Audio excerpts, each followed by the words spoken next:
Hi నమస్తే, నేను మీ రాజగోపాల్ రెడ్డి కార్వేటి. కూటమి ప్రభుత్వం మరియు చంద్రబాబు నాయుడు గారు ఎంత దిగజారుడుతనానికి వాళ్ళు దిగిపోయారంటే చెప్పటానికి కూడా వీలు లేకుండా న్యాయ వ్యవస్థపైనే బురద వేసేటట్లు ప్రవర్తిస్తున్నారు. ఏకంగా ఒక జడ్జి ఇంటి ముందే ఇంటెలిజెన్సీ వర్గాలను కాపలా పెట్టడం, అంటే నిఘా పెట్టడం, ఆ జడ్జి యొక్క కదలికలను ఎప్పటికప్పుడు తెలుసుకుని పై అధికారులకు, అంటే ఉన్నతాధికారులకు సమాచారం అందించటం చాలా దారుణమైన విషయం. ఈ విషయాన్ని ఆ జడ్జి గారే డైరెక్ట్గా ప్రస్తావించటం జరిగింది.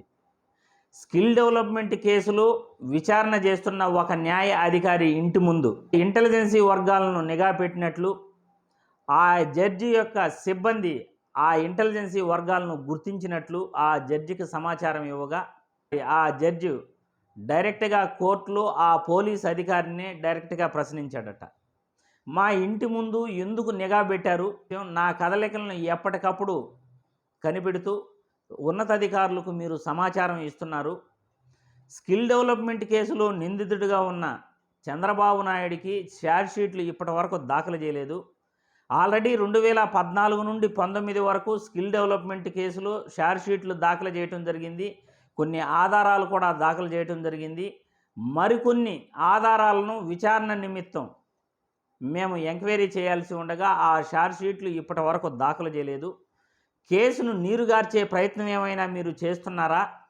మా ఇంటి ముందు నిఘా పెట్టడం ఏంది అని ఆ పోలీస్ అధికారిని ఆ న్యాయాధికారి ప్రశ్నించాడట. ఇంత దారుణంగా న్యాయ వ్యవస్థను అవమానపరిచేలా చంద్రబాబు నాయుడు గారు ప్రవర్తిస్తున్న తీరైతే ప్రజాస్వామ్యానికి విఘాతం లాంటిది. ఒక న్యాయ అధికారి ముందు ఇంటెలిజెన్సీ వర్గాలను కాపలా పెట్టడం, ఎప్పటికప్పుడు ఆ జడ్జి యొక్క కదలికలను తెలుసుకుని ఉన్నతాధికారులకు సమాచారం ఇవ్వటం చాలా దారుణమైన విషయం. చంద్రబాబు నాయుడు గారు చేస్తున్న పని, కూటమి సర్కార్ చేస్తున్న పని ఎంత మాత్రం క్షమించరానిది కాదు, సమంజసం కూడా కాదు.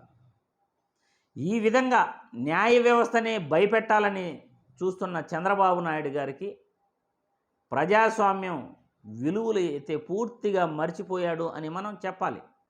ఒక న్యాయాధికారినే బెదిరించే విధంగా వాళ్ళ ఇంటి ముందు కాపలా పెట్టి స్కిల్ డెవలప్మెంట్ కేసు మరియు అసైన్డ్ భూముల కేసులో ఛార్జ్ షీట్లను దాఖలు చేయకుండా ఎప్పటికప్పుడు ఆ కేసులను నీరుగార్చే ప్రయత్నంలో ఢిల్లీ నుండి ఒక సీనియర్ అడ్వకేట్ కూడా ఆయన యొక్క సలహాలు సూచనల మేరకే ఈ కూటమి సర్కార్ మరియు చంద్రబాబు నాయుడు ఈ విధంగా ప్రవర్తిస్తున్నాడు అని క్లియర్గా అర్థమవుతూ ఉంది. 2014 నుండి 2019 వరకు సిట్ అధికారులు ఛార్జ్ షీట్లతో కొన్ని ముఖ్యమైన ఆధారాలను కోర్టు ముందు సబ్మిట్ చేయటం జరిగింది. చంద్రబాబు నాయుడు గారు బెయిల్పై బయట రావటం జరిగింది.